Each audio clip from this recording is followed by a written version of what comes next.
All right. Good Saturday morning. We are here live at the WCBD Plus studio. Meteorologist Brant Beckman here. We are going to be talking a little bit about the weather that is coming through the low country over the next 48 hours, not just the next 24 hours, right? There's a lot of stuff on the table here. We got winter weather bulletins that have been posted. Freezing rain potential is still here. We got a lot of questions that people have been pushing in. And this is now your opportunity. If you wanted to ask questions, we are live on Facebook as well. You can put those questions in. I'll do my best to answer them as they come through. What we'll do is we'll give people just a few minutes to join up here. And that way everyone can kind of see this process together as we go through and we talk a little bit more about what we got going on here. It's been a busy 24 hours. I mean, it's been a busy week, if we're being honest, as far as the forecast is concerned with everything that's been going on. You know, we got winter weather advisories all the way from Walterboro up through King Street, pushing up towards Murrells Inlet, Monk's Corner, Goose Creek, Somerville, also in that winter weather advisory. And the reason why that advisory is being issued is the potential for some light freezing rain. So I got your comment section over here. So if you guys post a question, I will do my best to get to those questions. So let's go ahead and start here with what we got going on in the low country. So, winter weather advisory. We do not have any ice storm warnings. Those are off to the northwest. You can see those up there off to the northwest. We are not in that range. We're looking mostly here in Somerville, Walterboro, St. George, Monk's Corner, King Street. Notice Charleston, Hollywood, Folly Beach, Mount Pleasant, Georgetown. You guys aren't in any advisories whatsoever. You do have small craft advisories just offshore, but that's obviously something a little bit different than what we're talking about, although we do have that small craft advisory going until Tuesday. Let's talk about the radar image here. Right now, we're looking from Columbia. They're doing some work on the radar near up towards west of Walterboro. So we're using the Columbia radar. And right now, we are mostly dry. We're not seeing anything out there. The bigger headlines we want to talk about is the fact that what we're going to be seeing, whatever impacts out of this system, it's going to be happening roughly around 7 o'clock this evening, starting around 7 o'clock. Now, if you're up towards King Street, there are some exceptions here. If you're in northern Williamsburg County, if you're in King Street, I think you can see impacts as soon as 3, 4, 5 o'clock. Everyone else about 7 o'clock or later. That cold air is already starting to push south. We already have cold air indicating less than 40 degrees up towards North Carolina. So that Arctic air is pushing south. The high pressure is pushing it way south here into our area, and that's going to lead to that freezing rain potential. So light glaze on roads and bridges. And the good news is that temperatures will warm by Sunday afternoon, potentially by midday Sunday. So that ends the event right there. Any ice that has been built up will melt, and roads should be okay for travel once again. So let's go ahead and check over here. Okay, good. We are still rolling. So let's go ahead and push things forward. So here's the big deal right now. That's a live shot. That's a live shot of our radar in the southeast. You can see that you have plenty of snow already in Nashville, and you've got heavy snow in places like Memphis. That's transitioning over to freezing rain. All that pink you see, that's freezing rain, and it is continuing to push to the east here. And that's important because the timing of this, when the moisture arrives, when it all comes through, is going to be crucial to what we see over the next 12 hours. And it's all thanks to this high pressure. It's pushing all this cold air down. You got a thin, thin, thin layer of cold air that we're talking about. It could be as little as 100 feet. But as long as it's cold enough and it's at the surface, it's going to lead to freezing precipitation. So that's the main factor we're watching at this point. You roll a little bit forward here. Notice, freezing rain. That's the one we're watching. That's the one that's causing all the fuss. That trapped cold air, that high pressure is pushing down. It's a very thin layer. It's just at the surface. You go above us, we're looking at almost 55 degrees. You go up, 1,000, 2,000 feet. It's here at the surface that we're seeing those cold temperatures. So that's why it can survive as rain all the way to about the surface. Then once it hits the ground, freezes instantly. That's on those roads, bridges, overpasses, things of that nature. So this is for most of the country. You're planning on trying to travel anywhere, you couldn't be anywhere better right now than probably Florida in the low country. This is good places to be during this winter storm because everyone else is on the struggle bus. Let's go ahead and push the temperatures forward toward this afternoon. Notice we have those 30s that start to roll in here. That's going to slowly push to the south. Got Goose Creek at 35, Johns Island about 38 degrees, about 2 o'clock this afternoon. Mount Pleasant, you're at 38. What if we moved forward here? Check out about 9 o'clock tonight. Now you're starting to see those 30s become a little bit more widespread, those low 30s. Moncks Corner, about 32, 33 for Goose Creek, 31 for Kingstree. Mount Pleasant, you're at 34. Walterboro, 32. 38 for Edisto. Notice as you get towards the beaches, just slightly warmer. But 1 or 2 degrees makes all the difference in systems like this, especially when we're talking about freezing rain.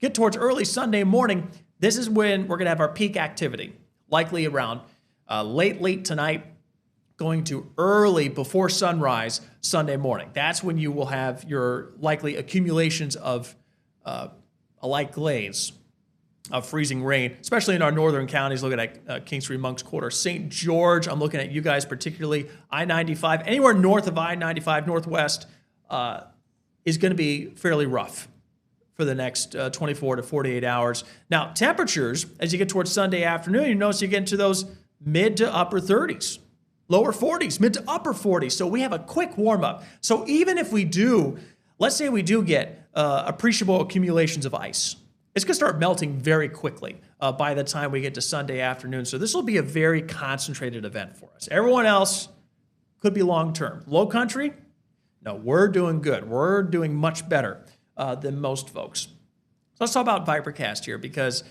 as we go into this evening, we're going to start seeing these little specks of pink in there. You'll see that. Little tiny specks. That's your little bit of freezing rain that's trying to get started, but we just don't have enough moisture for the first part of Saturday. Now you get to Saturday evening and Saturday afternoon, and you're going to notice that we have some potential. We have some potential here once we get into the overnight of some of these little bands of rain to come through, but not a lot. In fact, the latest short-range stuff is really drying us out quite a bit. Yes, we're getting the cold, dry air finally, but it's cold, dry air. So it's drying out the air a little bit as well. So we're fighting different elements here. You always are with freezing rain events. You got birthday cake layers of the atmosphere that we're dealing with. Go a little bit forward here, and you notice that by Sunday afternoon, it's pretty much done. The cold weather is done at this point, and we're looking much, much better. As far as a temperature standpoint, that's going to melt a lot of the stuff that we were worried about. Now, to Sunday night into Monday morning, notice you got a line of thunderstorms rolling through there. Could have a couple rumbles of thunder Sunday night. That warm air is actually going to trigger some of those thunderstorms later Sunday evening. Now, this is the important one. How much freezing rain potential are we seeing? This model has been fairly steady. This is our in-house model, and it has been steady at just about over a glaze, maybe, in places like Kingstree. 600th of an inch, 100th of an inch, Moncks Corner, maybe Murrells Inlet getting a little something, but notice hardly anything towards the coast. I mean, hardly anything. So we're looking at mostly cloudy conditions, cooler conditions, winds out of the northwest 10 to 15 miles per hour. Looking a little on the cooler side later today. Notice tonight, some freezing rain, possible inland, even freezing drizzle. And you got those isolated showers popping in and out. If you're traveling west on 26 towards Columbia, it'll get worse the further west you go. That's when it starts getting to some serious impacts by the time you get up to Greenville and northern portions of the state.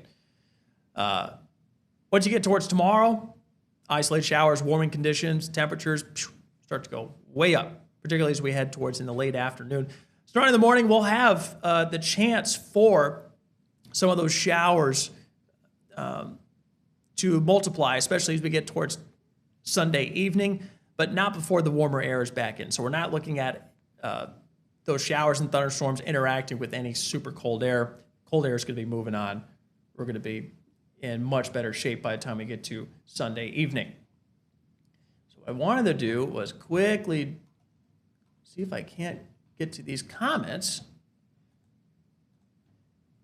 and see if I can actually see them.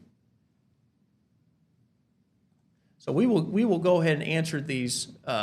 Any questions you guys have, I will actually go through them each one by one and do my best to answer each of those questions as they come up, because I know there is probably several. Let's do a quick check of the 5-day forecast. Going into Saturday night into Sunday, notice we have that overnight icing. That's why we have a weather alert for particularly Sunday morning. Once you get to midday Sunday, temperatures warm up. Looking at some showers and thunderstorms Sunday night. That's that 70% chance for showers there, and then 20% early Monday. By the time the sun rises Monday, pretty much moisture is going to be done. We're going to be drying out for a vast majority of next week. We already got social media blowing up about next weekend or what it is or what isn't going to happen. You got to put it away. You got to put it away. This is the second week in a row that we've had a system that was blown up way at the beginning of the week, and by the end of the week, maybe not so much.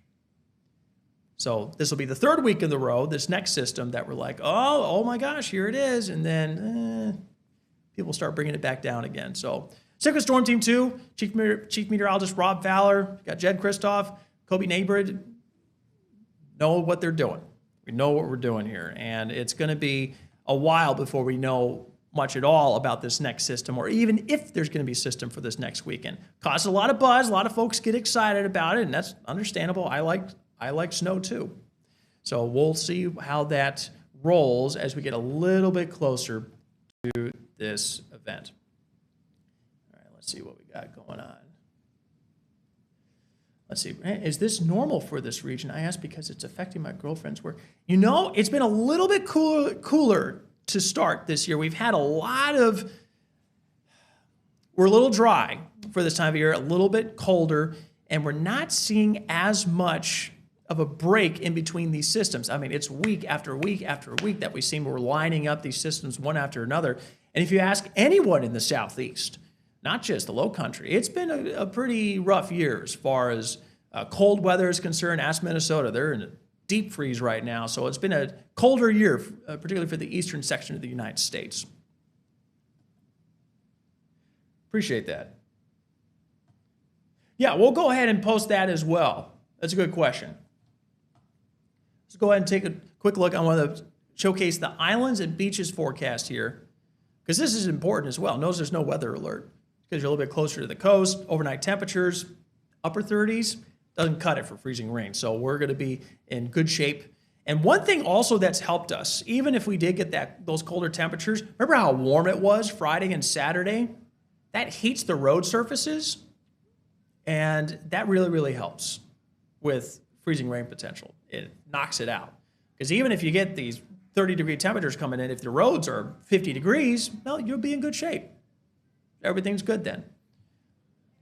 So right now it's about 10:58. We'll go ahead and give it another 2 minutes to make sure no one has any other questions they wanted to ask or anything like that. We appreciate everyone who's been tuning in. We'll have more updates on this throughout the day. As things change, or if things are even staying the same, we'll be sure to keep you guys updated. If you got plans for travel, look, if you're going from Georgetown to Charleston, if you're doing it during the day, I think you're going to be fine. Go at night, yes, there's no winter weather advisories for Georgetown or whatnot. Just be careful, be mindful. Certainly don't be speeding around. It's not the time to test those theories, right? We're going to be looking at slick roads, particularly as you get towards Williamsburg County. I think Somerville, as you're walking down to your front porch, be careful, especially wooden decks that you can get cold air underneath it. Those will freeze first. Trees, light surfaces, anything that cold air can get underneath it, those things are going to freeze first.